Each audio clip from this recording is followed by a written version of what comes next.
Welcome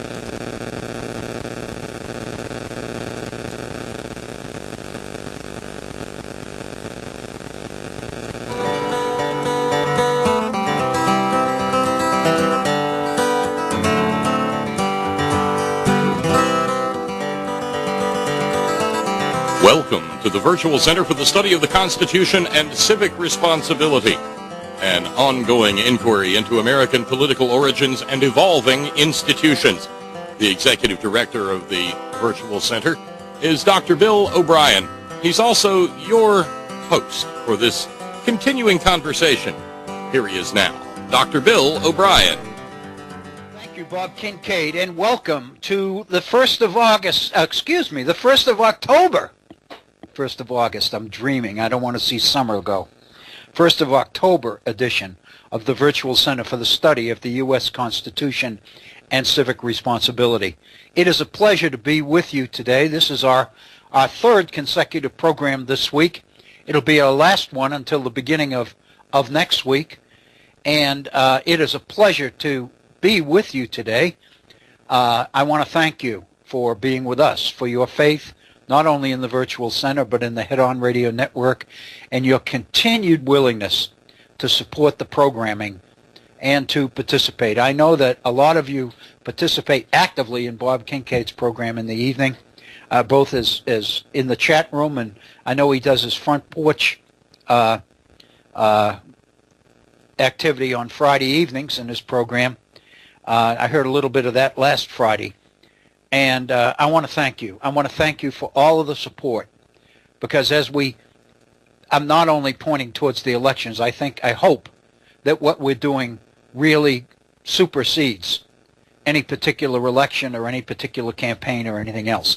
But the fact of the matter is, with the elections coming in a month, just a little bit beyond a month, it is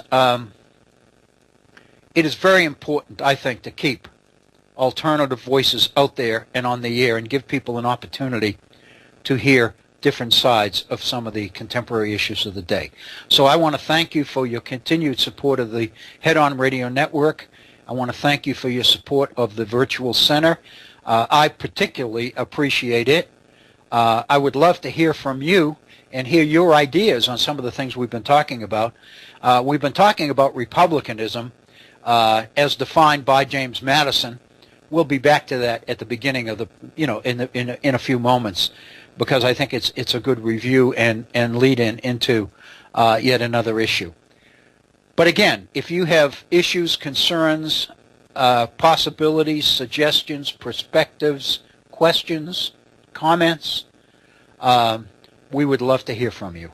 Our phone number is area code 304-574-8178. That's 304-574-8178.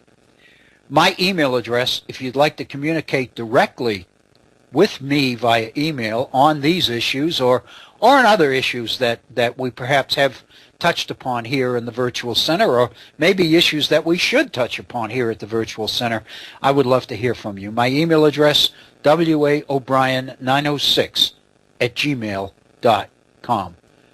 waobrien906, that's all one word, @gmail.com. And again, just for certainty's sake, I guess you would say, let me repeat the phone number one more time. Area code 304-574-8178. Yesterday, as you know, we completed Madison's Federalist number 39. And if you think about, or if you survey just on a very general basis, textbooks, political science books or history books on the Federalist Papers, more often than not, the Federalist Papers that are going to get the most attention are numbers 10 and numbers 51. Both of them, of course, by James Madison. Only occasionally do you see references to number 39? And the reason that Federalist 39 gets attention is because in that particular Federalist paper, James Madison sets out to define republicanism and to explain why he believes that the Constitution of the United States fits the definition that he provides for republicanism. And if Federalist number 39 is mentioned in the texts at all, it's mentioned primarily in connection with the meaning of and extent to which the Constitution of the United States preserves and is consistent with republicanism as explained by James Madison, the father of the Constitution. Almost never, however, whether in fact 39 is referenced at all, almost never do you see quotations on Madison's language or his analysis or his reasoning of 39. You will see quotes all the time from Federalist number 10 and Federalist number 51. I can't tell you how many times you will pick up a political science textbook that'll quote Madison's statement in 51, in Federalist 51, about the fact that government tends to be perhaps the best reflection or the best statement on man's nature. And then Madison goes on to say in that same Federalist paper, if men were angels, we wouldn't need governments at all. And you see that quote over and over and over again.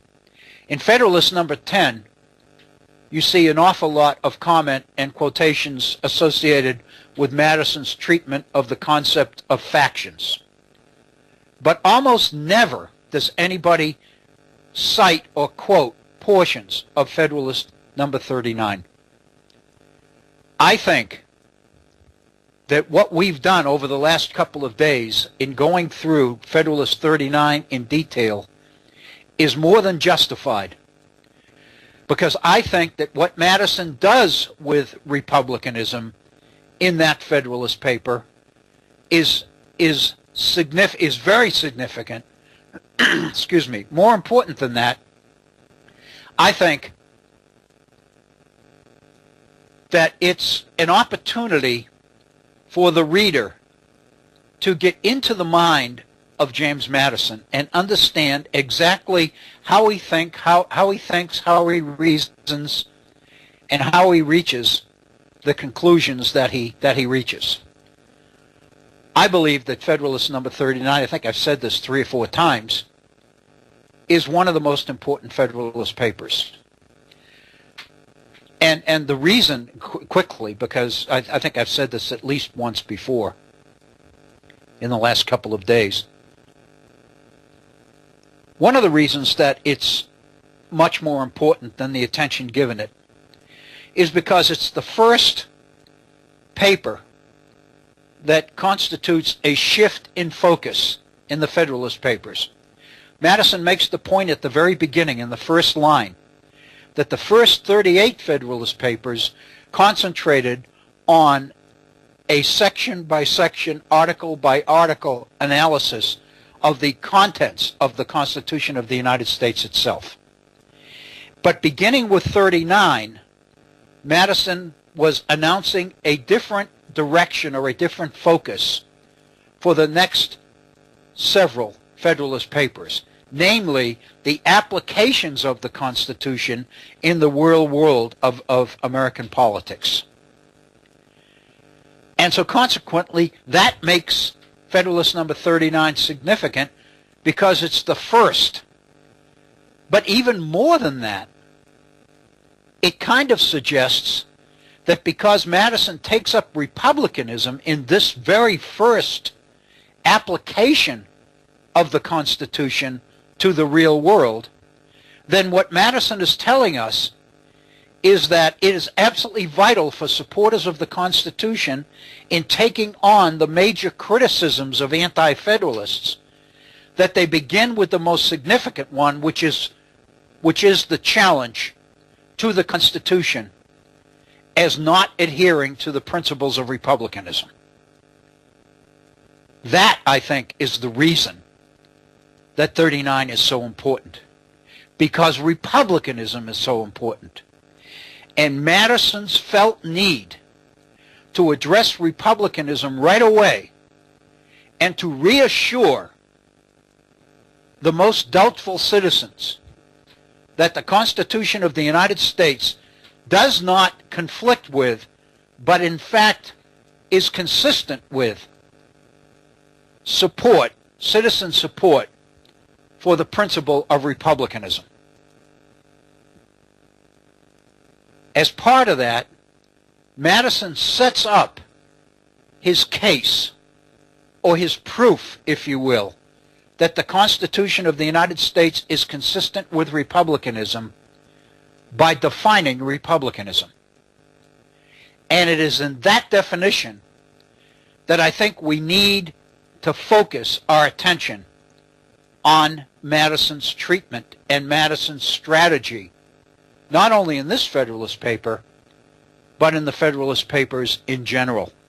Namely, they are designed to take criticism and work it in such a way that they are able to counter it or to blunt it, if not to openly out refute it. And I think it's very important to be aware, as you read some of these Federalist Papers, that what Publius is doing, what Madison is doing in this particular paper, and what Hamilton does in a number of others, is to take on the challenges of the critics. Oftentimes, however, while they claim that they are refuting the critics, I would argue that oftentimes what they are saying constitutes more a denial of what the critics are saying than a refutation of it. In other words, it's one thing to say what they're saying is not true. It's quite another to prove that. And while Madison goes through this sophisticated analysis in 39 in order to make the case that the Constitution of the United States adheres to republicanism, and that, in effect, the charges or the allegations that the Constitution replaces federal government with national government,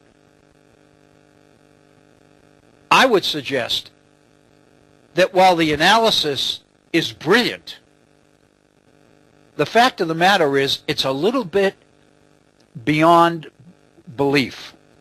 Maybe that's not the proper way of saying it. It stretches to the max the gullibility of the reader. You have to buy into Madison's assumptions in order to buy his argument. I would argue in 39 that while Madison sets out to refute the critics of the Constitution in the areas of republicanism and consolidated government, he refutes that. He denies them. He rejects what they're saying. He claims that they are wrong.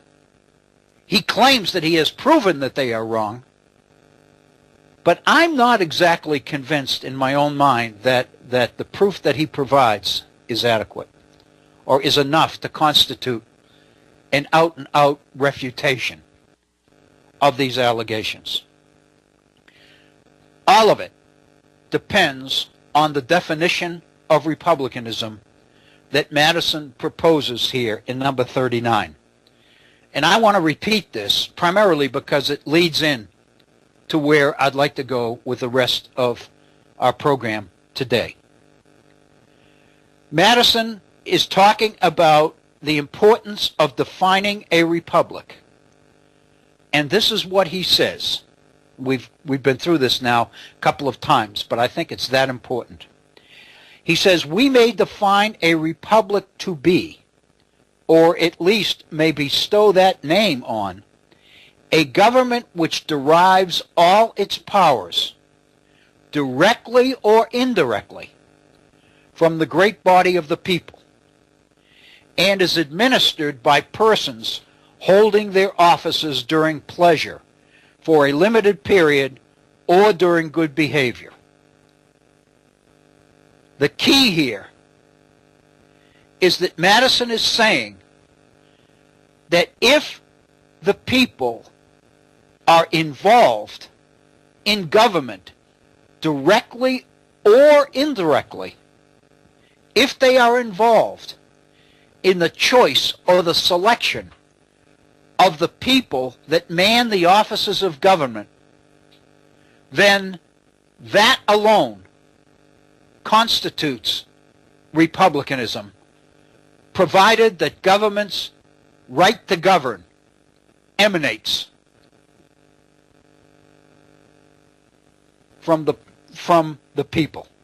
In other words, if government derives all of its powers from the great body of the people, not a portion of the people, but all of the people, either directly or indirectly, then it's Republican. And while he's not addressing that here, I would point out, I think I did this yesterday, that in effect what Madison is doing is explaining to us here why it's so important that people vote en masse. Because in effect, when you cast your ballot, it doesn't matter which candidate you vote for. But by voting, you are in effect expressing your consent to be governed by the results of that election. Whether you support a winning candidate or a losing candidate. By participating in the process, you are in effect agreeing to live with the results. And you are also expressing your participation. In other words, you are giving your portion of power to government to govern. That's why it's so important that masses of people vote. That's why it's so scary to political scientists when elections are unable to attract large numbers of voters and only 10, 15, 12, 15% of eligible voters vote.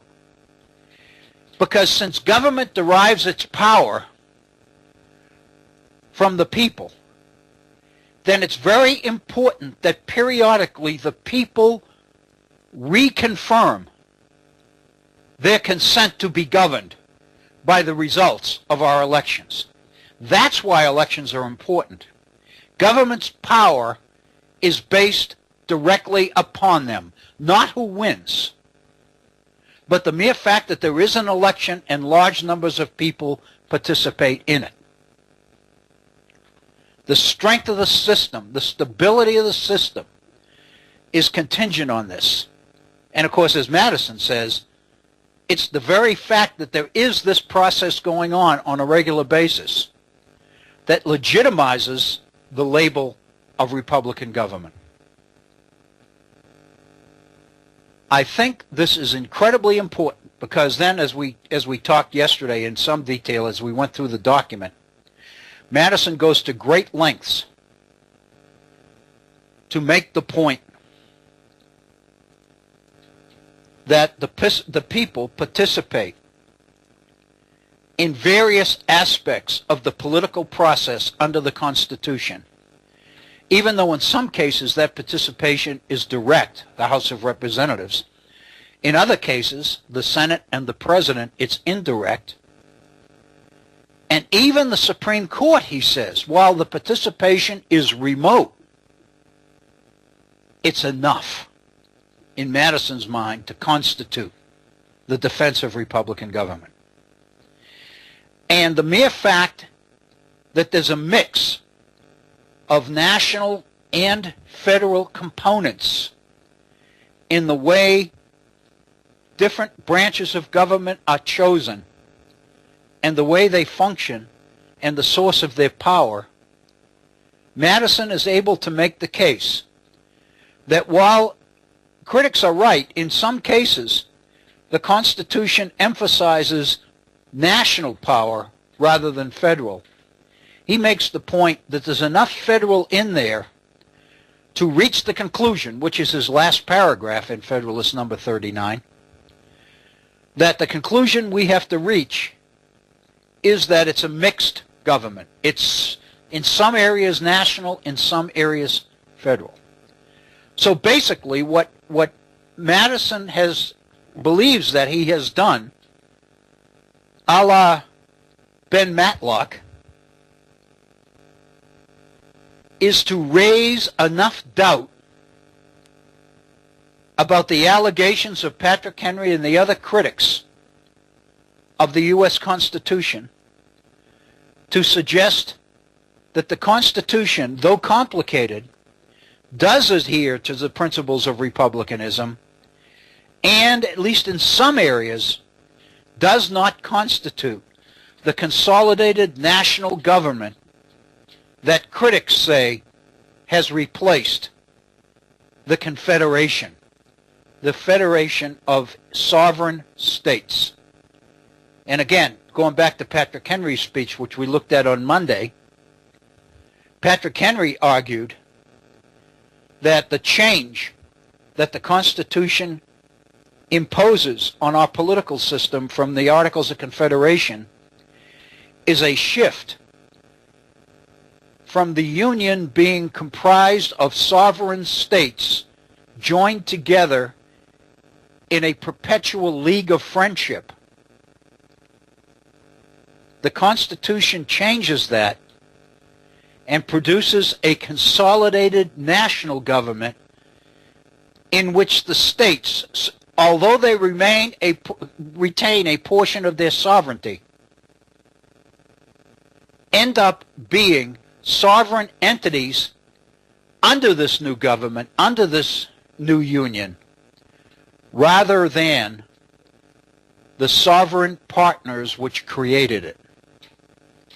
And that's why, as we stressed yesterday, it's so important to Madison, the ratification process, where the Constitution is not ratified by the state legislatures, it is ratified by the people, but not the people of the United States, rather by the people of each independent state. Consequently, you preserve the federal nature of the Union, even though what these sovereign federal states have done through ratification is to create a powerful government over themselves. I thought, before we get into Federalist number 40, which I'd like to spend the bulk of our time on today, I thought that it might be beneficial. It seems to me to be critical to spend a few more minutes on this issue of republicanism. It's that important. This morning in the class I am teaching, I was making the point to students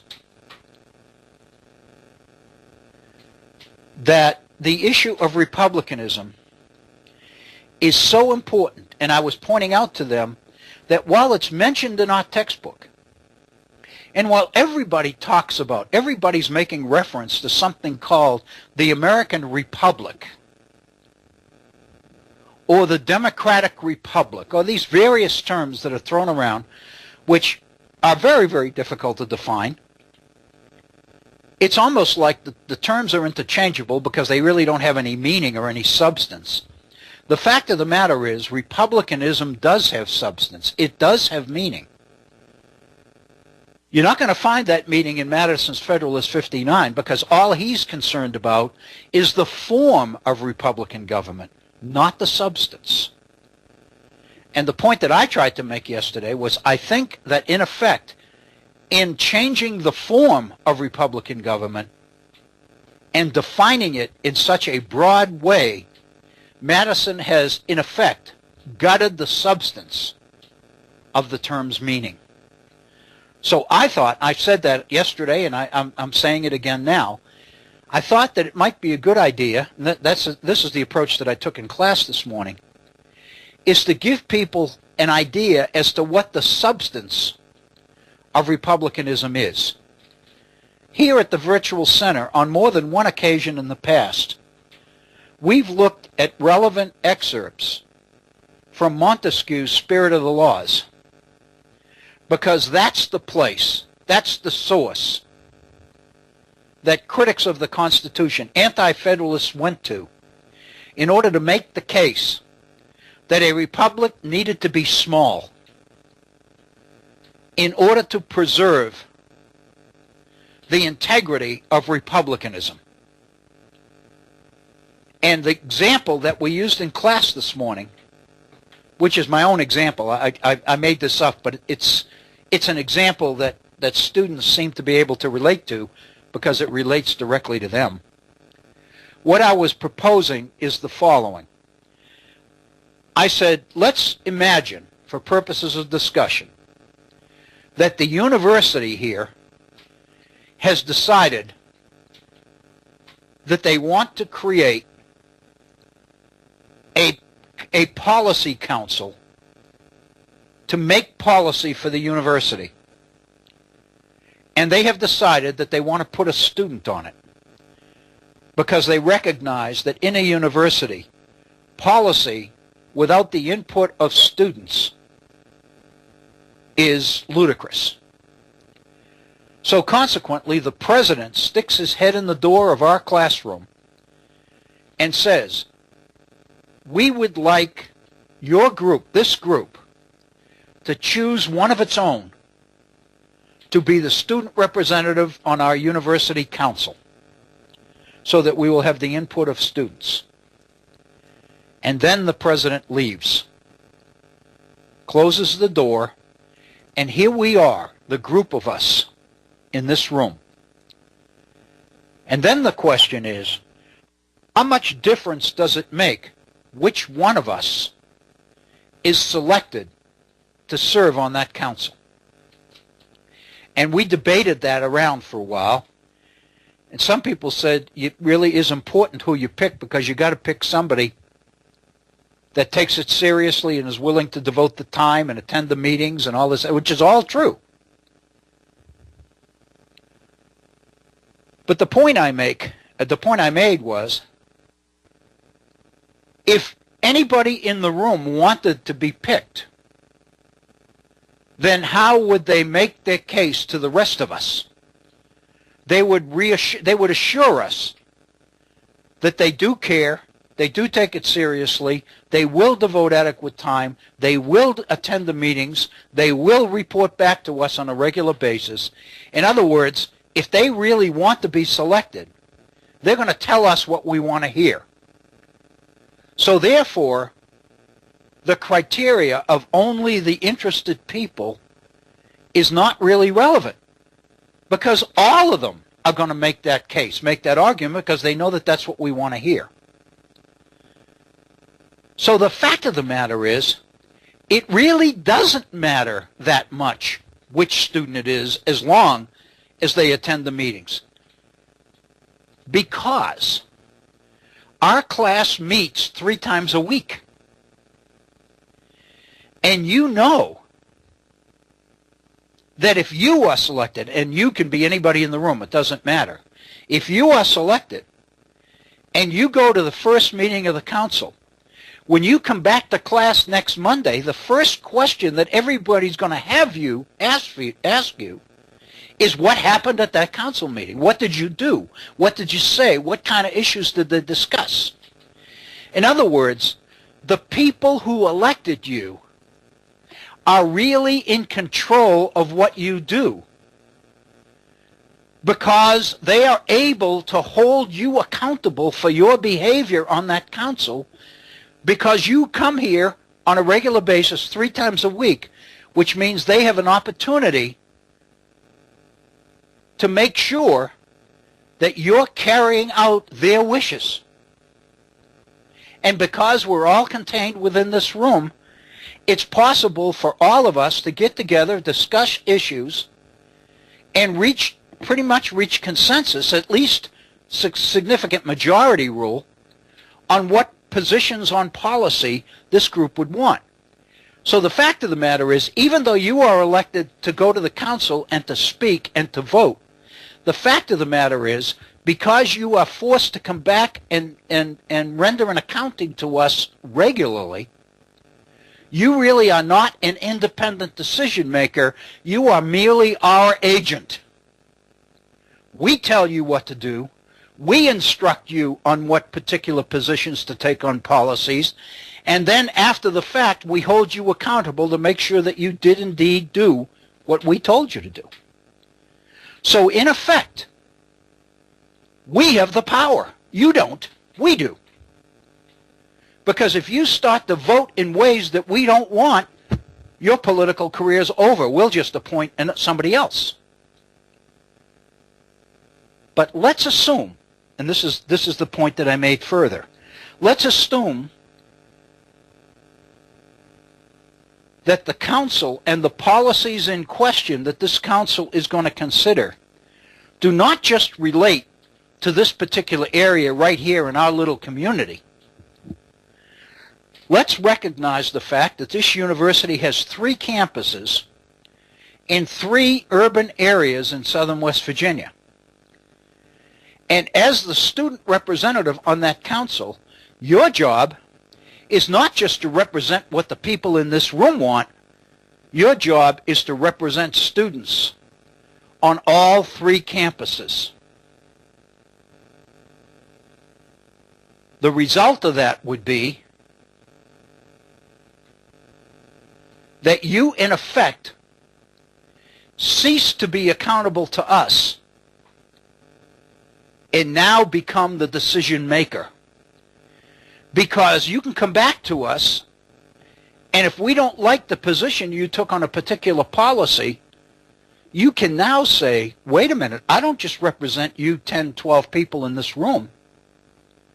I represent 1,800 students spread all over 3 campuses in 3 different communities, dozens of miles apart.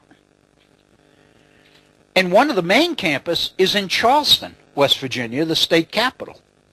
And the crime rate in Charleston is so high that policy has to be dictated by the safety of the students and the danger to students on weekends and late at night and those kinds of things. So even though the best interests of all the students at the university on all 3 campuses may not be what I would want, the fact of the matter is my responsibility to represent the best interests of students may require that I vote on policies differently from what I personally would want. And we're powerless to challenge that. Because the mere fact that you represent so many different groups of people from so many different regions, you are no longer accountable to us in this room. And so consequently, by enlarging the sphere and taking in more constituents, more different groups and competing interests, you have in effect ceased to be our agent who does what we tell you, and instead you have become the decision maker in defining the public interest for students at this university. Power has been transferred from the constituents to the elected representative. That, I would suggest, is the transition that Madison talks about in Federalist No. 10, about enlarging the sphere and shifting power. And what he's doing in number 39, in Federalist No. 39, is claiming that even though that happens, we are still Republican because either directly or indirectly, power of government derives from the people and the people participate at all levels in one way or another in the process.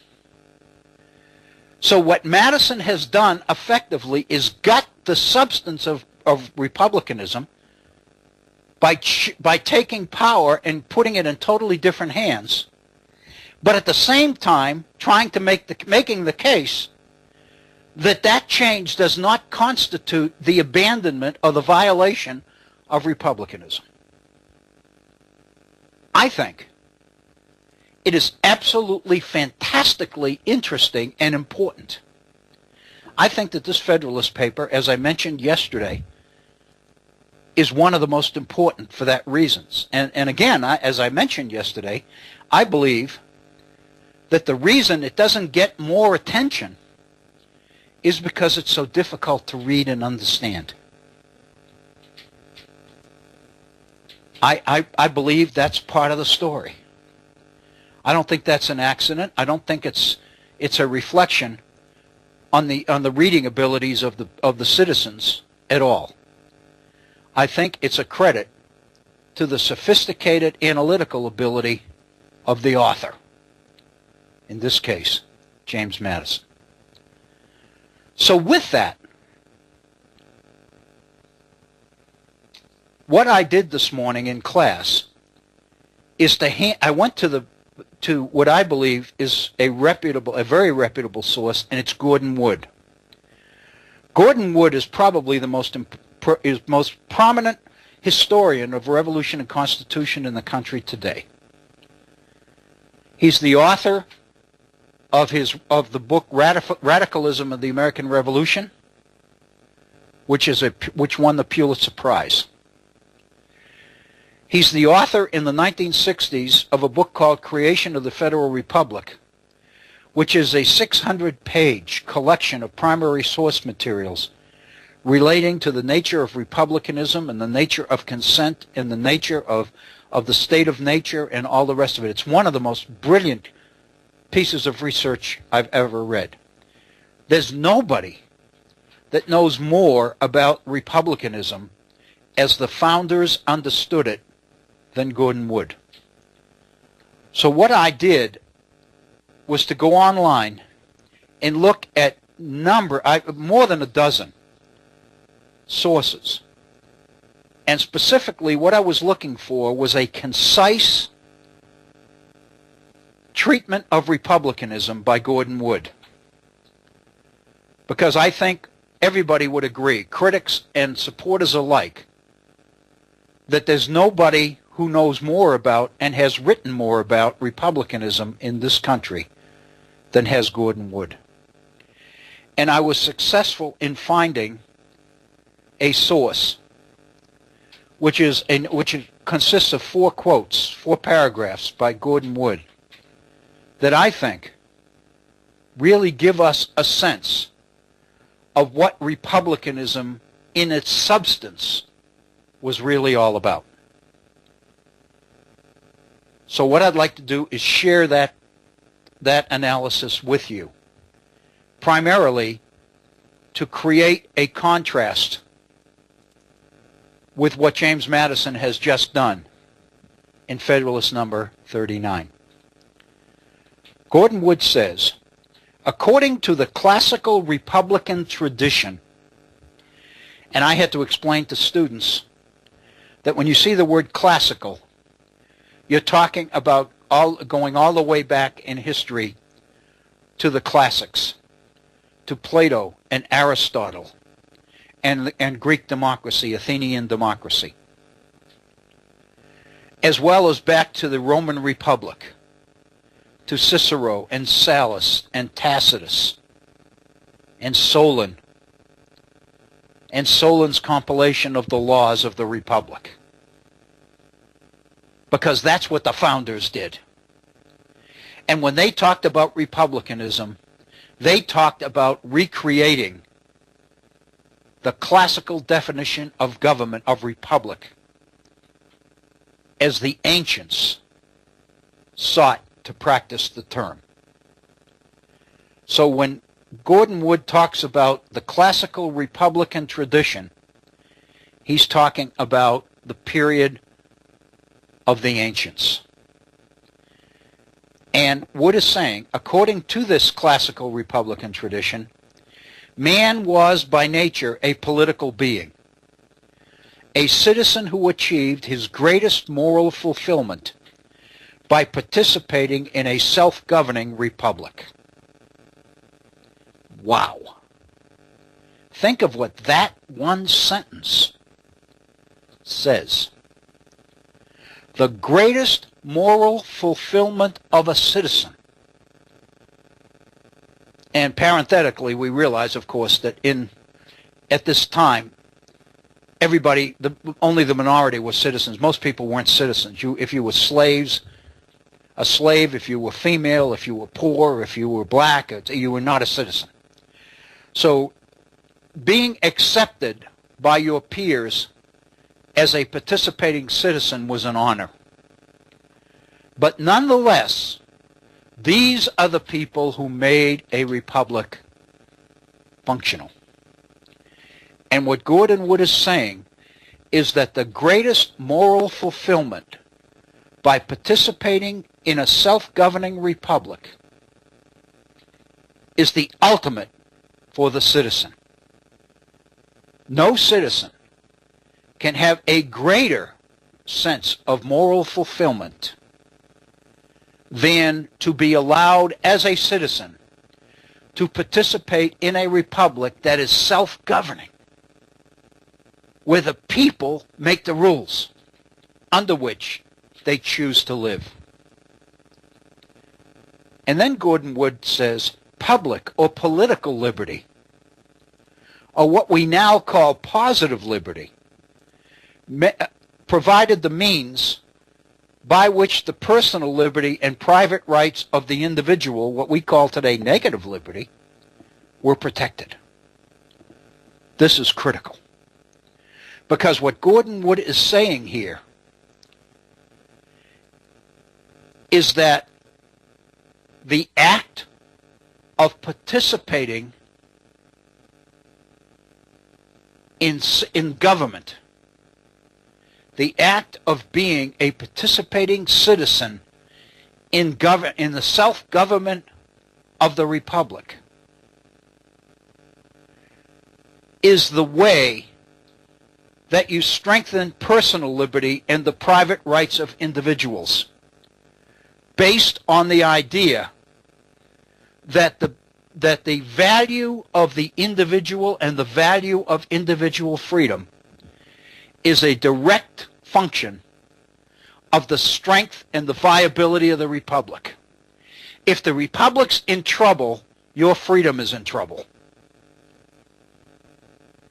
But if the republic is flourishing, then your freedom, your liberty, and your private rights stand the best chance of being realized.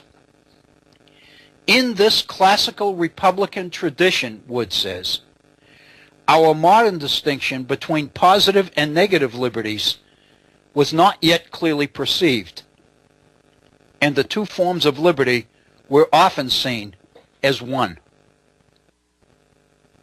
Positive and negative liberty.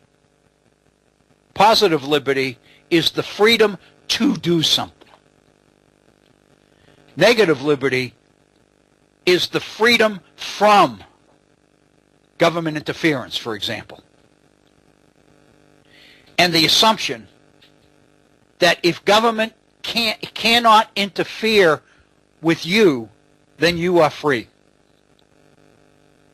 The difference between positive and negative liberty is that in positive liberty, your individual freedom is contingent upon and a function of the liberty of the entire republic, the entire community. If it's going in the right direction, so are you. If it's not, then you're not. Negative liberty, on the other hand, is looking at your own self-interest first and trying to find ways to keep government out of your area at arm's length on the assumption that the more government is able to infringe upon your way of life, the greater is the threat to your liberty. I think most of us, many of us, not most of us, but many of us subscribe to the second idea of liberty. That what we have to do is limit and contain government, and thereby automatically freedom is expanded.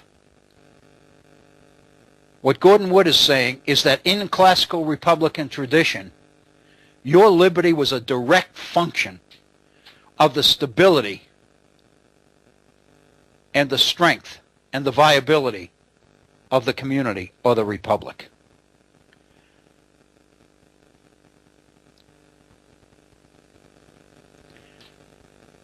And Gordon Wood makes the case that often these things are still seen as one. And he goes on, liberty was realized when the citizens were virtuous. That is, when citizens were willing to sacrifice their private interests for the sake of the community, including service in public office, without financial reward. Directly related to the viability and the strength of republic is civic virtue. If citizens were virtuous, which meant if they were willing to focus on the public interest rather than their own private interest, recognizing that if the public interest is promoted, my private interest will take care of itself. If there is this virtue, then that's what really makes a republic go. The virtue of its citizens, the willingness of its citizens to put the public interest ahead of their own private interest.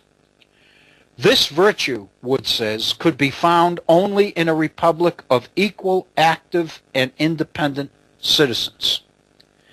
In order for this kind of virtue to work, citizens had to be valued as relatively equal. You couldn't have a situation where this citizen, because he had more money, had a louder voice and his opinion was more valuable than somebody else's. The assumption was that if you are really going to have civic virtue, then all citizens together must be able to participate as equals in the process of policy making and decision making. Parenthetically, let me just make a comment here, that within this definition of civic virtue and its role in strengthening the republic, and the idea that all citizens needed to be equal, seen equally in terms of their civic responsibilities and their civic virtue. To people who subscribed to this particular view, to this classical Republican tradition, the Supreme Court's decision in Citizens United in 2010 would be an abomination. For the Supreme Court to basically say that in our society, people with the most money, under the fact that they have as much right to free speech as anybody else, can use their money in order to control the political process, literally take control of it, elect the candidates they want, and build within that election a dependency on the source of the money that got them elected for their position on issues. That would constitute corruption in the classical Republican tradition. It would constitute an abomination of the political process.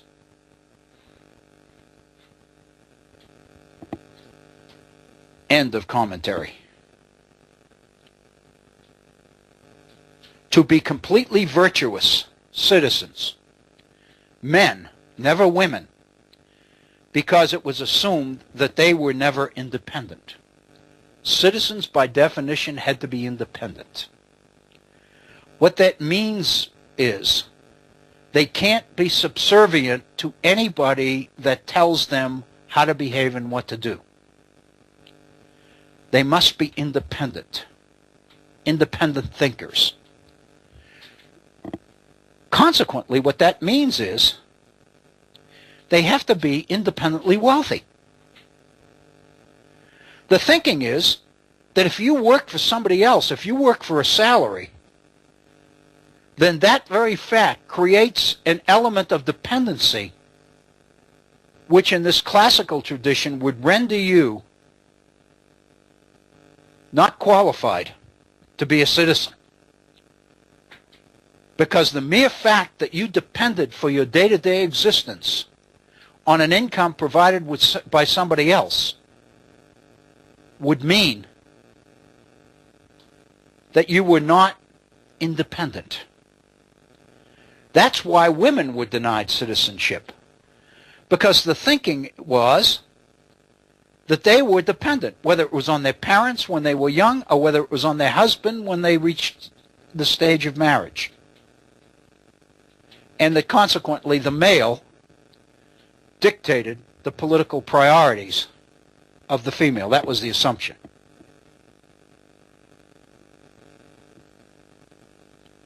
To be completely virtuous, men, never women, because it was assumed that they were never independent, had to be free from dependence and from the petty interests of the marketplace. Any loss of independence and virtue was corruption. A corruption of the process. The virtue that classical republicanism encouraged was public virtue. Private virtues, such as prudence, frugality, and industry,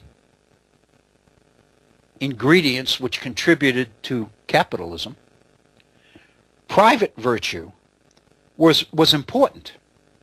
But, and this is from David Hume, but they only made men serviceable to themselves and enabled them to promote their own interests. They were not such as make them perform their part in society, says David Hume. Public virtue was the sacrifice of private desires and interests for the public interest. It was devotion to the community, to the commonweal, to the commonwealth or the commonweal. Republicanism thus put an enormous burden on individuals. Citizens were expected to suppress their private wants and interests and to develop disinterestedness. If you look through the letters of the founders, you will see reference after reference to the idea of disinterestedness. What they meant by disinterestedness was not that you weren't interested. On the contrary, it was that you were. Disinterestedness meant, in the 18th century, that you had civic virtue, that you did not have your own private interests which were dictating what you do and what you said and how you behaved. It better conveyed the increasing threats from interest that virtue now faced. So the idea was there was a tremendous pressure on citizens to be virtuous. And virtue was public virtue, the willingness to put the public interest ahead of your own private interest. Therefore, and this is an aside, it's not in the document, the 18th century founders were very much concerned that those who ran for office not be paid. Service in public office was considered to be your civic duty. It was not permanent. It was your contribution to the good and the best interests of the community. And everybody was expected to do it as they were called. What these people were most afraid of were the people who were running for office, who were campaigning, because that indicated that they wanted the job. And that in turn meant that they were looking out for their own interests. They were trying to feather their own nest or benefit themselves or advance in society or influence or contacts or whatever. So the 18th century people in a republic were very, very suspicious of candidates for office who ran. The ideal was that your community called you to office, called you to step forward and to make a significant contribution to the best interests of the community. The ideal example of this is George Washington. After the American Revolution, the war was over, and the peace treaty was signed in April of 1783. George went back to Mount Vernon, in theory, to work the farm, and we know kind of what that, all that meant with slaves and everything else, but he went back to his private life. But in the late 1780s, when the movement began towards revising the Articles of Confederation, and when the call for the Constitutional Convention came out of the Annapolis Convention in September of 1786, the leaders of the movement for revising the Articles, the nationalists, those that are going to be called Federalists, issue the call for Washington to come out of retirement and to come forward one more time to attend the convention and lead the convention as its president. And then again, when the Constitution is ratified,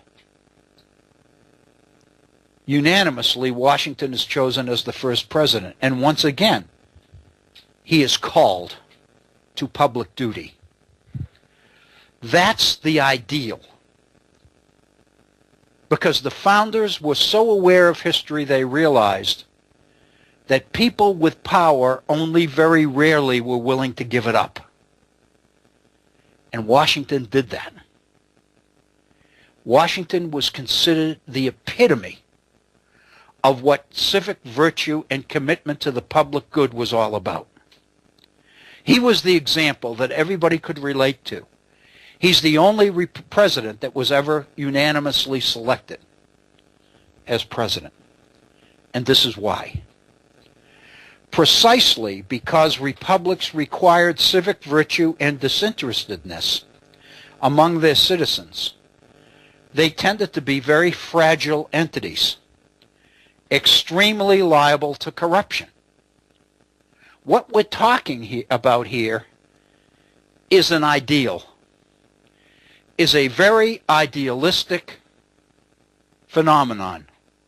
Finding people who are willing to serve the public interest and not take advantage of that position for themselves. Think about the situation we have in our nation today. Think about what the polls tell us public opinion is on the popularity of Congress. Think about the behavior. We just talked about the ultimate in civic virtue was Washington being called to service again after he did his duty, led the army that won independence, retired back to his Mount Vernon home, and then is asked once again to step forward and assume a public role. The ideal of civic virtue. Want to know and want an example of the opposite of that? How about Eric Cantor? Eric Cantor, if you remember, was the chair in the House of the Budget Committee.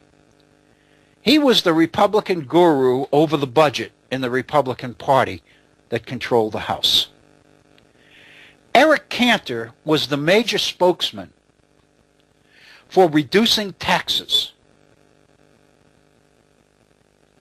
for allowing corporations to find loopholes in the tax laws, to reducing the cost of the social safety net, for privatizing Social Security, for doing all of these things because he argued, as chairman of the Republican Finance Committee in the House, and as kind of the second in command in the House of the Republican Party, Eric Cantor was arguing for a philosophy which was quite contradictory to this.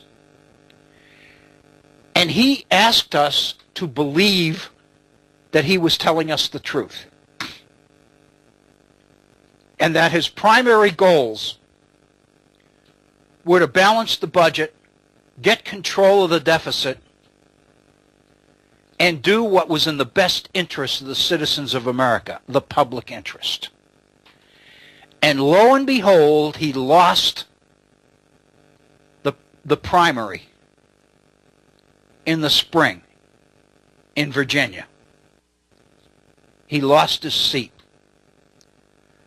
Already, he has accepted a position on Wall Street with one of the very firms that he was so critical of as a lobbyist at a salary in excess of $1 million. Tell me that Eric Cantor didn't land on his feet. Tell me that he's not the epitome of the opposite, the exact opposite to George Washington. Eric Cantor is what leaves a terrible smell in people's mouths, a terrible taste in people's mouths, a terrible smell in their nose, as it were, for politicians. Because what we are seeing here is a classic example of putting your own self-interest, using your contacts, using the opportunities that you garnered in the nation's public service to your own benefits. Precisely, and this is Gordon Wood's last paragraph, precisely because republics required civic virtue and disinterestedness among their citizens, they tended to be very fragile entities, extremely susceptible or liable to corruption. Republics demanded far more morally from their citizens than monarchies did of their subjects. In a monarchy, all you had to do was obey the law, because if you didn't, you were punished. It was simple. But a republic demanded things from the citizens. In monarchies, each man's desire to do what was right in his own eyes could be restrained by fear or by force, by patronage or by honor. In republics, however, each man must somehow be persuaded to sacrifice his personal desires, his luxuries, for the sake of the public good. That, I would suggest to you, in a very concise one-page document, seems to me to cover pretty much the substance of republicanism. I would suggest to you that in Federalist No. 39, in which Madison addresses republicanism, I think we can see by comparing what Madison says in 39 with what Gordon Wood says in relation to classical republics, that the guts, the substance of republicanism is being sacrificed in the process of ratifying the Constitution of the United States. I felt it absolutely vital that we reach this point before we put aside Federalist No. 39 for at least the present. We have reached the top of the second hour. It is 3 minutes past 2 in the East. We're going to pause for a 5-minute break. Then we'll come back and we'll complete our program today by moving into Madison's Federalist No. 40, which is the continuation of the paper that we just looked at. You are listening to the Virtual Center for the Study of the U.S. Constitution and Civic Responsibility. I encourage you to stay with us. After a short break, we'll be right back. Thank you.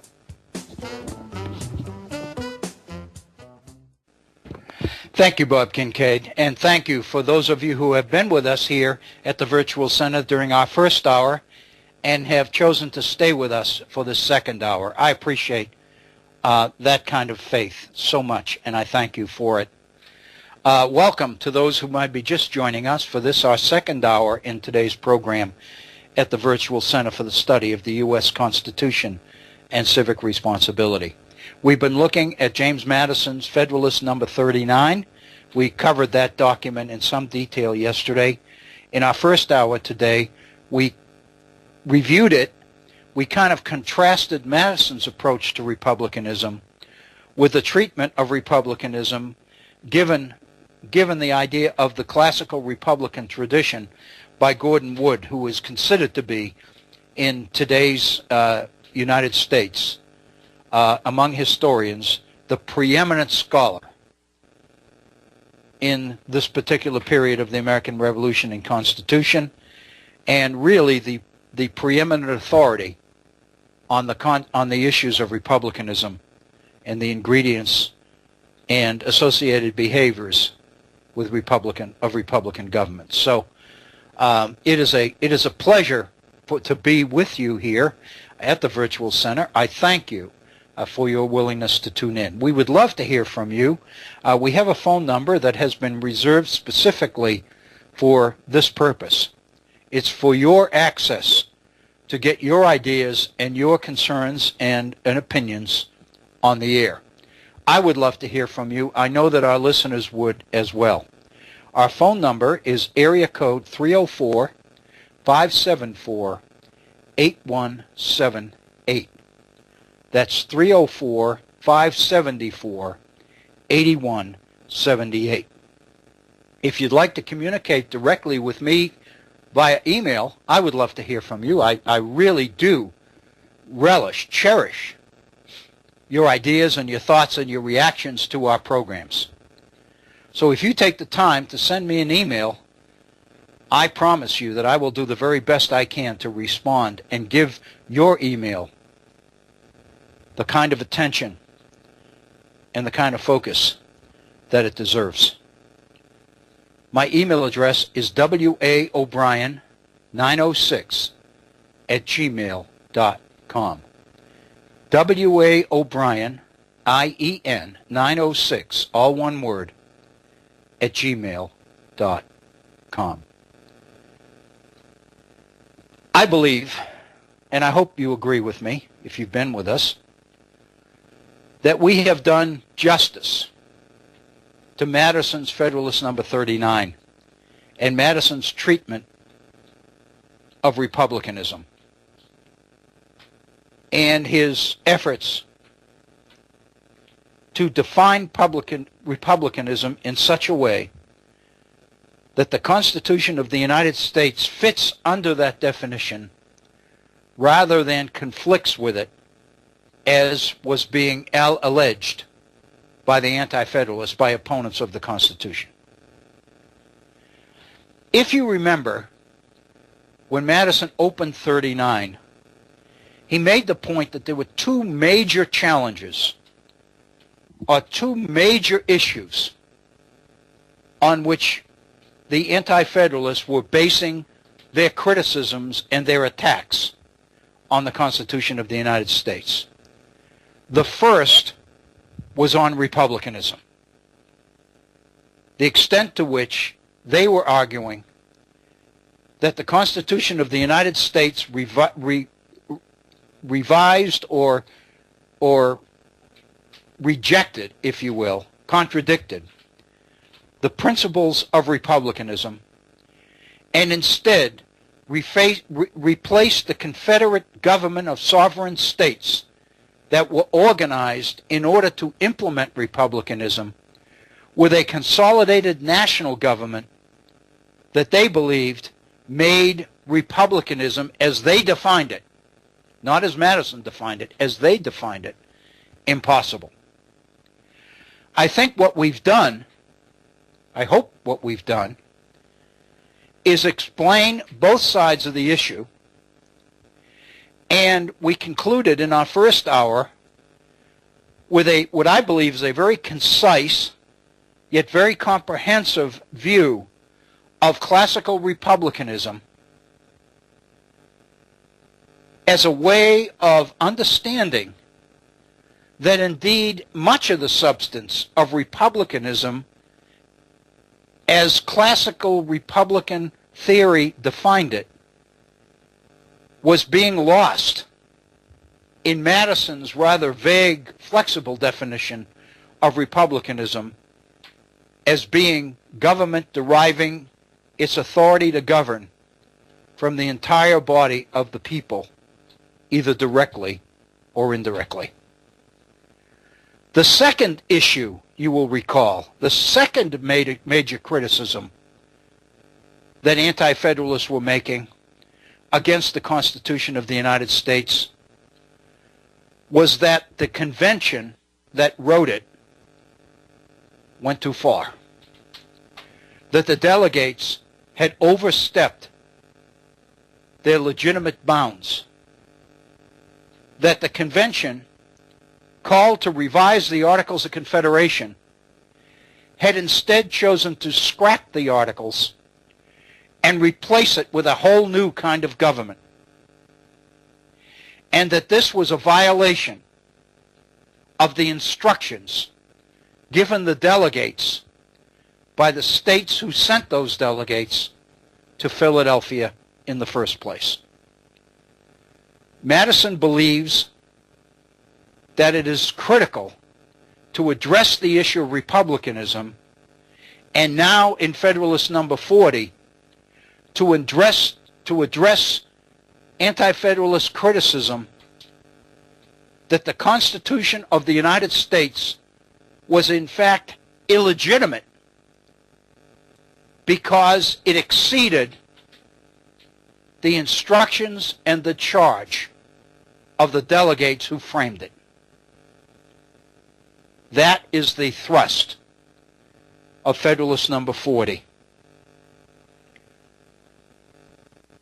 I kind of made the case as to how important Federalist number 39 was, and I don't want to start going in and saying Federalist number 40 is as important or even more important. I want you to judge that for yourself. But I really believe that Federalist number 40, I think at the Virtual Center, now that I think about it, let's pause for just a second and reflect on what we've done in recent programs, in recent weeks and months here at the Virtual Center as far as the Federalist Papers are concerned. One of the points that I made at the beginning of the last hour was that if you look at textbook, and I've looked at many, both political science textbooks, government textbooks, and American history textbooks over the years, is that when they talk about the Federalist Papers, they almost always include Federalist 10. They most often include Federalist number 51. They sometimes make reference to Federalist 39 and the issue of republicanism, but rarely do they quote from it. That's 3 of the Federalist Papers. And there's a 4th one that frequently makes it into the textbooks, and it's Federalist 78.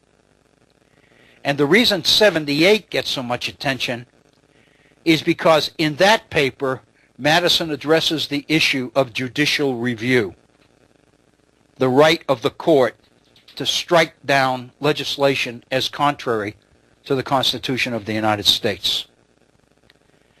And so many people will find quotations, Hamilton quotations, from Federalist number 78. But to be very honest with you, even though the Federalist Papers, all 85 of them, are considered to be the preeminent treatment of the nature, structure, and operation of our government, for the most part, only 4 of the Federalist Papers make it into the textbooks that our students are asked to read. I think that's a terrible mistake. And one of the reasons that I was so excited about doing this virtual center for the study of the Constitution was because I saw it as an opportunity to rectify some of that. Let's look at what we've done here at the Virtual Center just in recent weeks. We looked at Federalist number 10 and Federalist number 51 way back early on. Not too long ago, about 2 weeks ago, we spent quite a bit of time on Federalist No. 1, primarily because of Hamilton's mention in it of the degree to which liberty was not diametrically opposed to a vigorous government, but in effect that liberty was directly dependent on the vigor of government. And based on that one line, we spent some time looking at the Federalist Paper No. 1, primarily because in that paper, naturally, Hamilton set out or basically told us what the schedule, what he had in mind for the Federalist Papers, which, as it turned out, when they were completed, constituted 85 separate papers. So we looked at No. 1, which most people never do. We just looked at No. 39. And I trust that the legitimacy and the substance and the significance of Federalist No. 39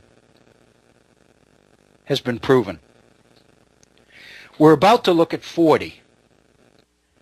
And I'm going to leave it up to you as to whether you see this as a significant paper as well. When we were looking at the movement towards a second convention, when we were looking at Mark Levin's Liberty Amendments book, we focused in some detail on Federalist No. 85, the last of the Federalist Papers. And we covered the entire document written by Alexander Hamilton. And we basically focused on the fact that Hamilton used the very last final paper to challenge those who would try to improve the Constitution of the United States by bringing together another convention. And of course, in the process, we took on, I believe, the efforts of Mark Levin and George Will and some of our most conservative spokesmen, many of them acolytes, if you will, of Koch money, Koch brothers money, and the philosophy of the Tea Party, and the desire to limit and restrict and, in effect, to render inoperable the government of the United States. Now we're going to take on Federalist No. 40. I think that while it's taking a little bit more time than I anticipated, gradually we are rectifying the tendency on the part of the nation's textbooks to concentrate on just one or two Federalist Papers which seem to fit a political agenda or a particular philosophy. And I propose that in the future we continue to do just that.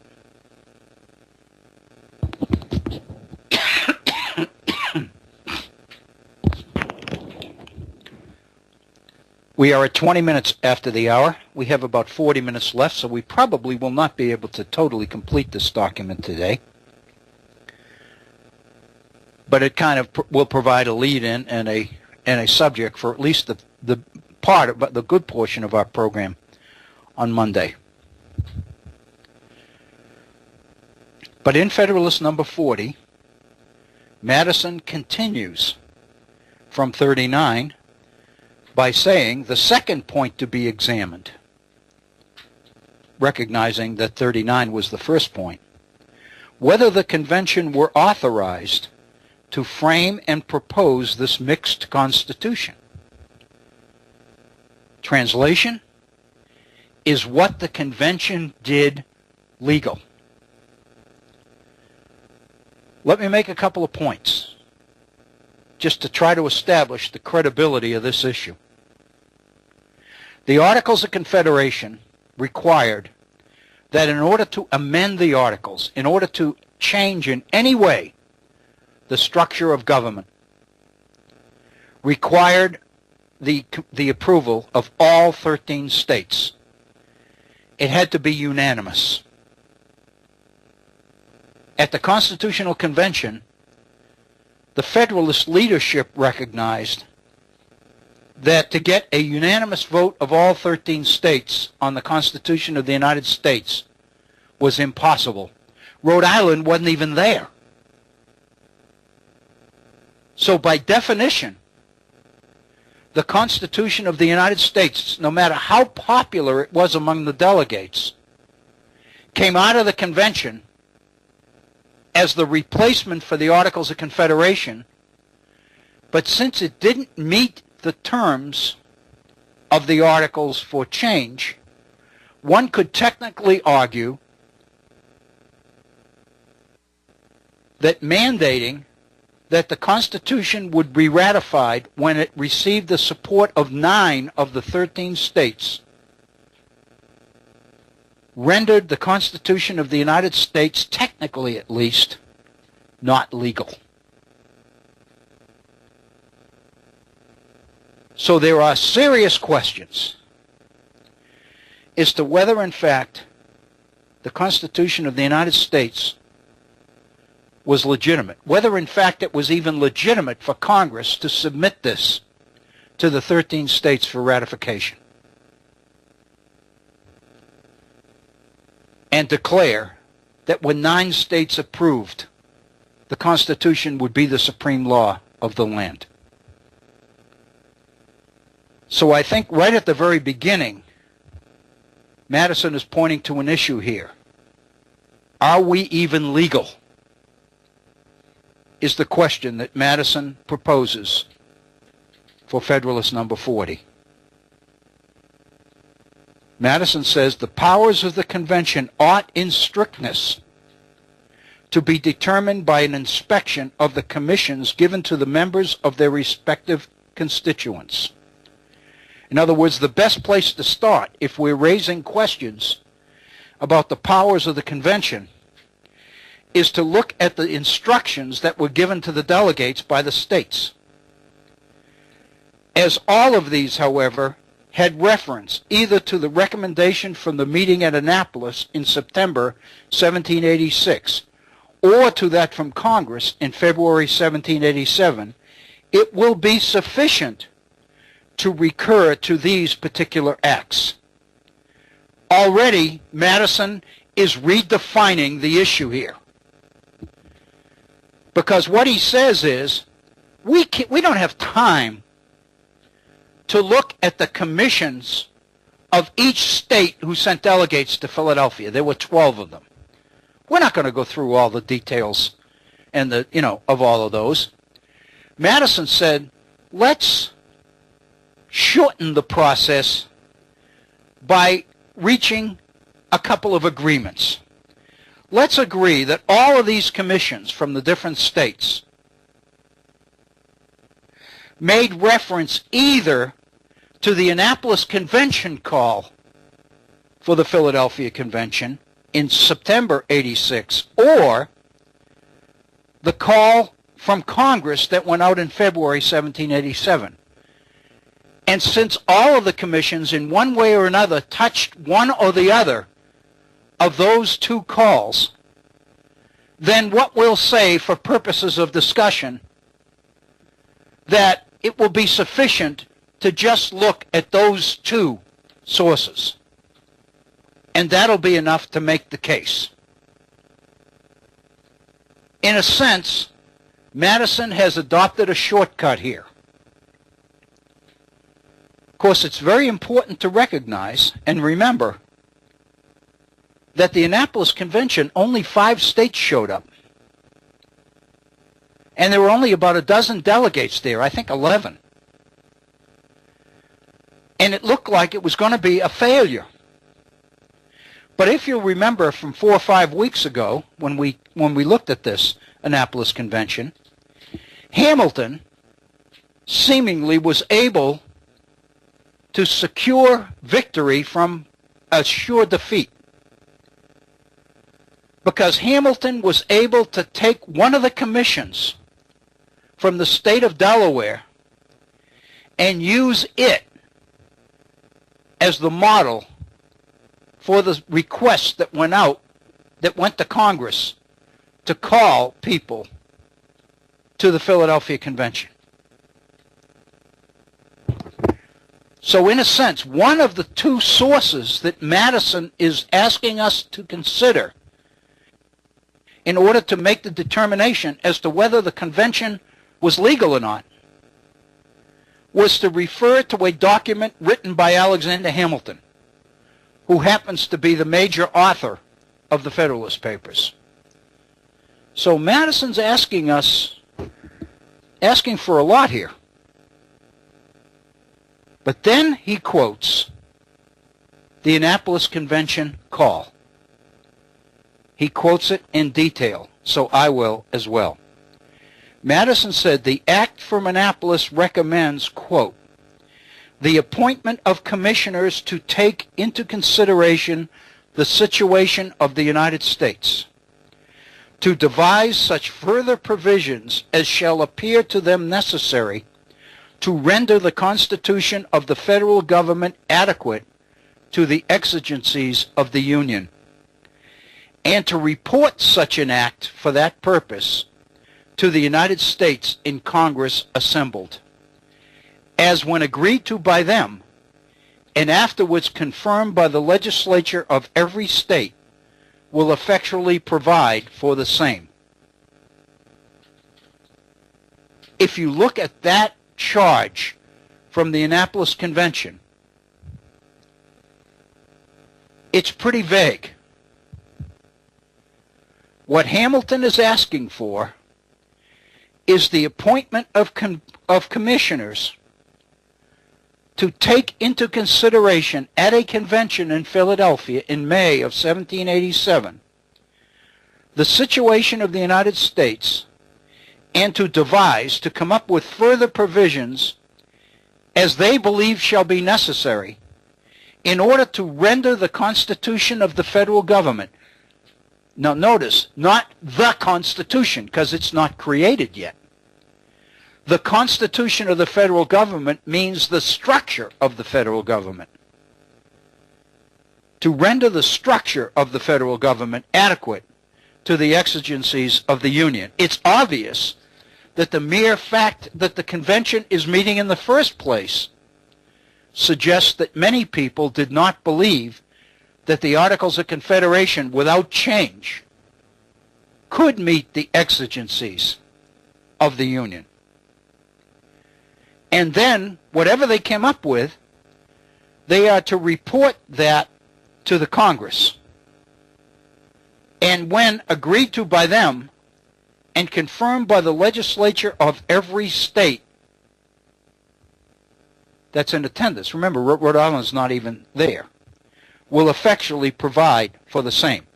But of course, when this is written in 1786, Hamilton doesn't know that Rhode Island's not going to show up. He's assuming that he's hoping that all 13 states will show up. And he's almost right. He gets 12 out of 13.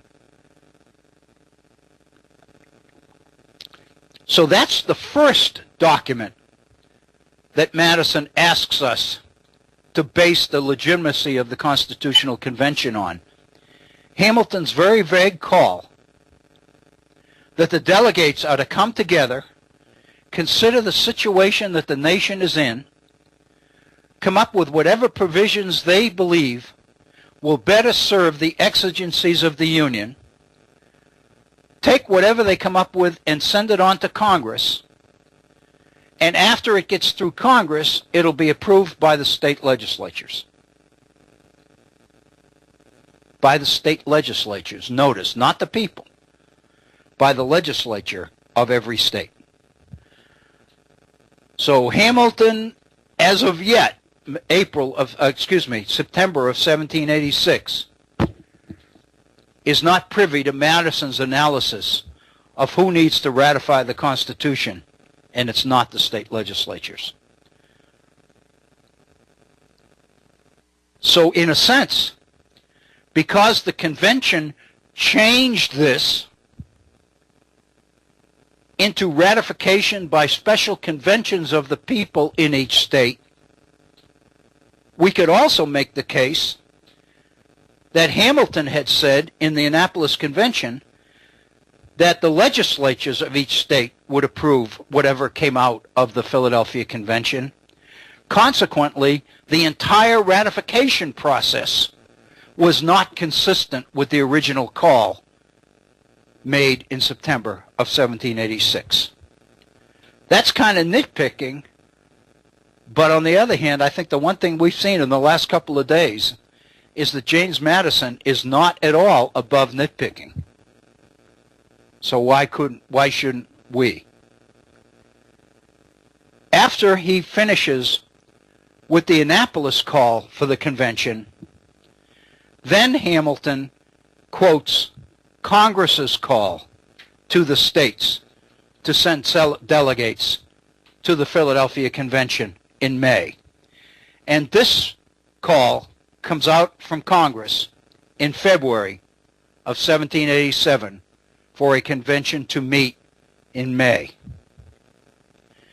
The recommendatory act of Congress, Madison says, is in the words that follow.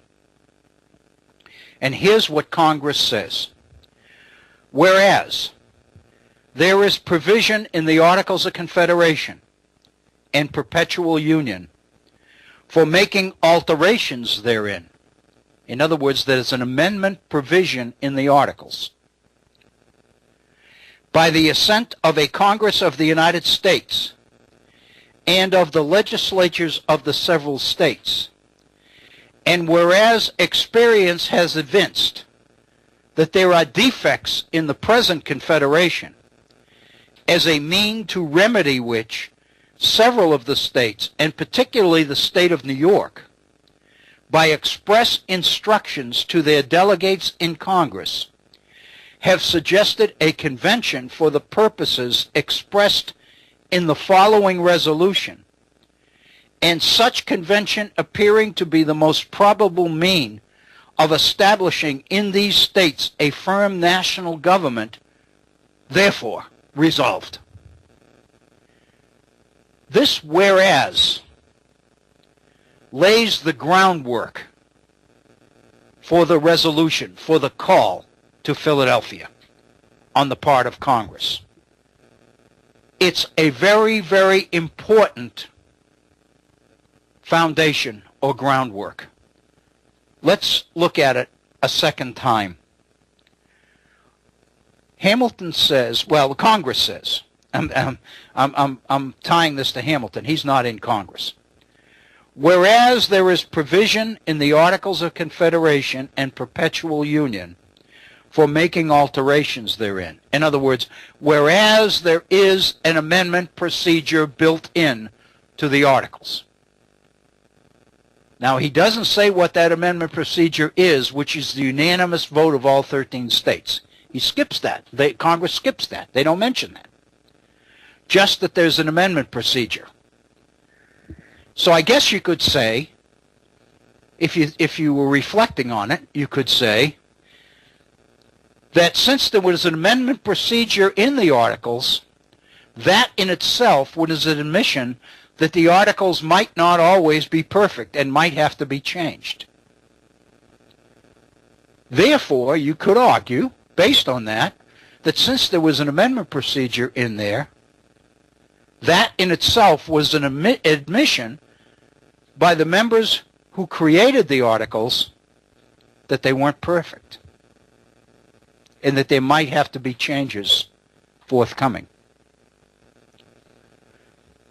So therefore, it's very important that Congress mentions that there is an amendment procedure in the Articles. And of course, it's also very important that they don't say what it is, because the amendment procedure required is the unanimous consent of all 13 states.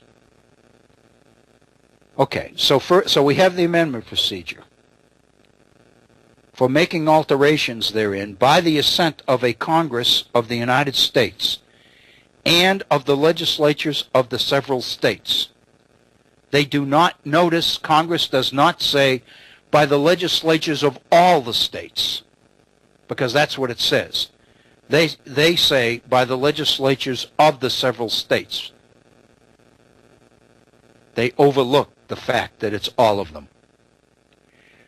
And whereas experience has evinced, in other words, experience has demonstrated that there are defects in the present Confederation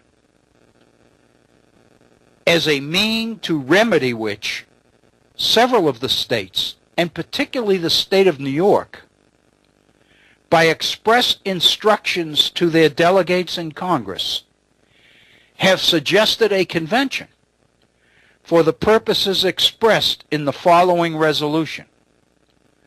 And such convention appearing to be the most probable means of establishing in these states a firm national government. I would suggest to you that the mention of a national government here is very, very important. Because there's nothing that comes out of the Annapolis Convention in September of '86 that suggests a national government. In fact, the Annapolis Convention of September of '86 talks about the fact that whatever comes out of this assemblage, if you will, must go through and be approved by Congress and by the legislature of every state. So the call that Congress makes changes that. Because where Annapolis mentions that every state will have to agree, Congress doesn't say that. It just says by the legislatures of the several states. It doesn't say how many. So Congress has changed what came out of Annapolis. I think that's significant. And the major change is in mentioning something as specific as a national government, because Annapolis never talked about a national government. In fact, by saying that what comes out of this convention must be approved by Congress and by the legislatures of every state, that implies that the changes to be made will be revisions of the Articles of Confederation, not a totally new government. So the mere fact that the call from Congress mentions a national government suggests that those in Congress who wrote this particular call for attendance to the states were Federalists. They knew, and in February they were already sending out a signal to the states that what we're going to do once you come here in this convention is come up with a totally new kind of government. They don't say that.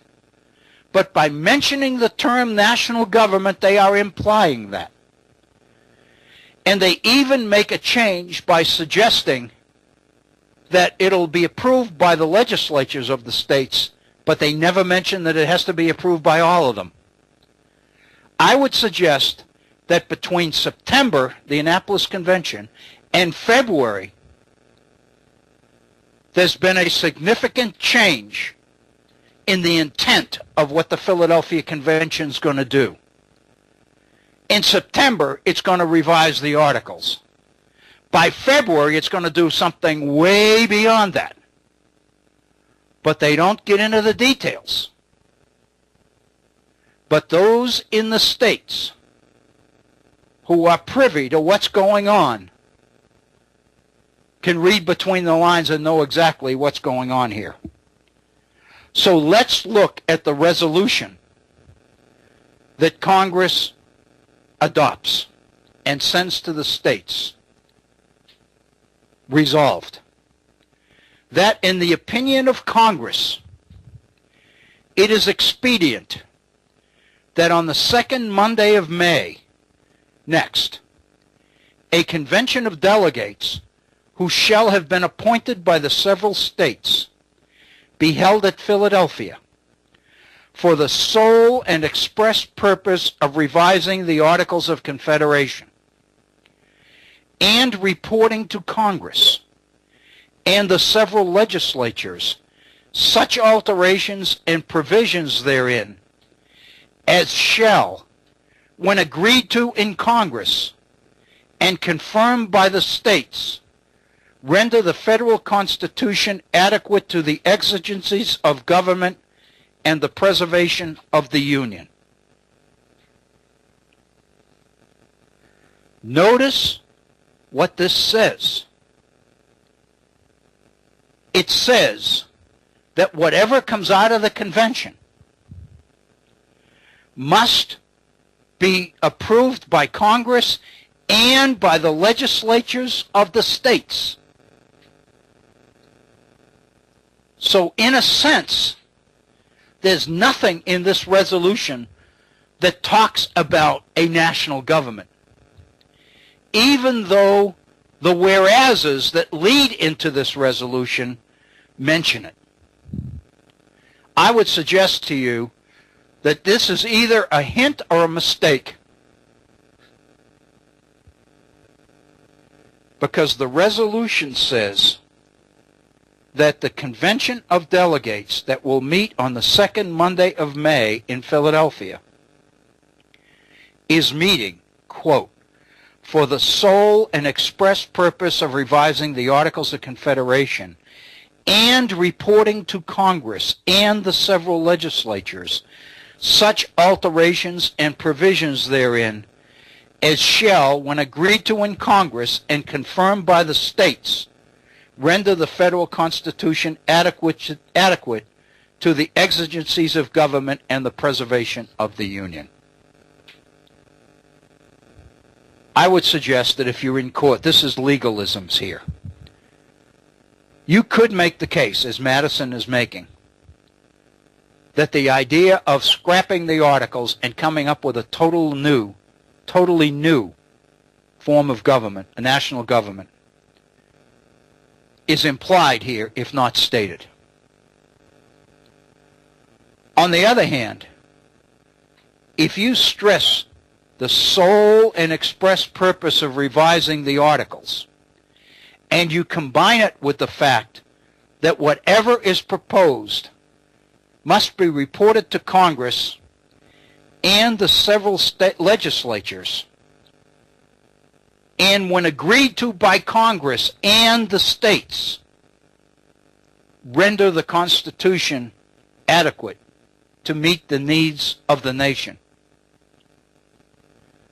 The implication is that ratification by special conventions of the people in 9 states is something that they come up with, Madison comes up with during the convention itself in order to get the thing through, and obviously in order to do what we've talked about so much in recent days, which is to have it ratified by the people of the several states in order to be able to claim that it's consistent with the Articles of Confederation because it maintains federalism rather than smacks of nationalism. I think the technical stuff here is incredible, but this is what Madison has said. For our purposes, we can't look at the commissions of all the different states. So what we'll do, since all of these commissions referenced either the call from Annapolis or the call from Congress, we'll look at those two, and that'll be adequate, Madison says. And then he basically tells us what he sees those two documents saying to him. This is Madison's conclusion as to what we've just read means.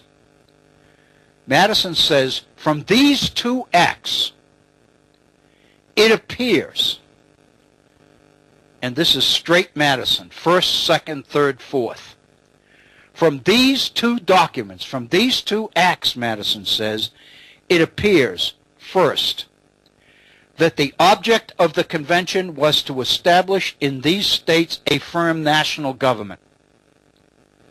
Where in the world does Madison get that conclusion? Because it's mentioned in the whereases of Congress one time, Madison is basically saying that it has become the object of the convention itself. I think Madison is asking us to believe in fairies here. Compared to this, Santa Claus becomes credible. Of course, I think Santa Claus is credible anyway, so, but that's another program. Madison takes what is at most vague, flexible, imprecise language and gives it precision. It appears, he says, that these two acts, first, make it the object of the convention to establish in these states a firm national government. I would suggest to you that at minimum that's a stretch. At maximum, it's very questionable. Second, that this government was to be such as would be adequate to the exigencies of government and the preservation of the Union. That's a quote. There's nothing wrong with that. But the fact that the purpose of the convention, the object of the convention, was to create a firm national government, I would argue that that is a manufactured job on the part of James Madison. The fact that this new government was to be such as would be adequate to the exigencies of government and preservation of the Union, I don't think there's any question that it's in both of those resolutions, both of those acts. Third, that these purposes were to be effected by alterations and provisions in the Articles of Confederation, as it is expressed in the Act of Congress, or by such further provisions as should appear necessary, as it stands in the Recommendatory Act from Annapolis. Very interesting use of language here. Madison is being very clever here. The purposes, these purposes of the convention, the objects of the convention, were to be effected, were to be carried out by alterations and provisions in the Articles of Confederation as it is expressed in the Act of Congress, or by such further provisions as should appear necessary as it stands in the Recommendatory Act from Annapolis. Madison is basically placing more credibility here in the Annapolis call than in Congress's call, even though Congress is second. Madison is saying that the right to make alterations in the Articles of Confederation is consistent with the resolution from Congress, but that the national government is consistent with the spirit of the Annapolis call, which is very general and doesn't say much of anything. Madison is using its flexibility and its lack of precision as an opportunity to build precision and specificity into it. And the fourth thing that Madison believes these two acts constitute, that the alterations and provisions were to be reported to Congress and to the states in order to be agreed to by the former and confirmed by the latter.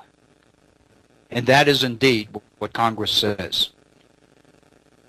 And now comes Madison's conclusion of that particular piece of analytical rhetoric that he has just completed. In other words, he said, what I see in these two resolutions is the following. Number one, that the object of the convention was to create a firm national government. Number two, that the government created was to be consistent, adequate to the exigencies of government and the preservation of the Union, which is exactly what it says. Third, that the way we carry this out is to make whatever provisions and changes are necessary in the Articles of Confederation as suggested in the Acts of Congress, and by further provisions, in other words, and going beyond that, as is consistent with the Recommendatory Act from Annapolis, when in fact the Recommendatory Act from Annapolis is so general that you can almost read anything into it that you want, and that's exactly what Madison has done. And then he concludes the following, and it'll be our conclusion as well, because we're at 2:55 in the East. We're 5 minutes before the top of the hour, so that means we have about 3 minutes left in our program to wrap up. So let me read Madison's conclusion from what we've just read. From a comparison and fair construction of these several modes of expression is to be deduced the authority under which the convention acted. They were to frame a national government adequate to the exigencies of government and of the Union, and to reduce the Articles of Confederation into such form as to accomplish these purposes. So what Madison has done here is he has taken the two resolutions, one from Annapolis and one from Congress. From that, he has drawn four specific objects, four specific things that the Constitutional Convention was charged to do. And then he has concluded that by combining or compressing those down into a statement which says that the purpose of the convention was to frame a national government that would meet the needs of government and of the Union, and to reduce the Articles of Confederation into whatever form was necessary in order to accomplish that national government, to accomplish these purposes. He has successfully reduced a very vague general call into a call which includes specific provisions, one of them being the creation of a national government. And then he has taken those four things and condensed them down into the fact that the purpose of the convention, as outlined in those two acts, one by Congress and one by the Annapolis Convention, was to create a national government and to do whatever you had to do to the Articles of Confederation in order to carry that out. And of course what he's going to say is, and the decision of the convention was, the only way we could do it is to scrap the Articles totally. Therefore, what Madison has effectively done is make the case that the convention did not overstep its bounds, because Madison has gone to great lengths to make sure that what the convention did was within bounds. In many ways, this is even more unbelievable analytical rhetoric than number 39 was. This is fantastic. I hope you agree. It is 58 minutes after the hour. We have reached that time when it's time to bid you farewell until next Monday. We'll have a 5-day hiatus here at the Virtual Center. Give me a time to kind of restock, if you will. I hope that you have a wonderful evening and a wonderful week. If your weather is as good as ours, enjoy it. Ours is supposed to undergo a dramatic change over the weekend. I presume that your weather will not last indefinitely either. Enjoy it while it's here, because we would like to have you back with us at the Virtual Center. This is Bill O'Brien, thanking you so very much for being with us. Thank you.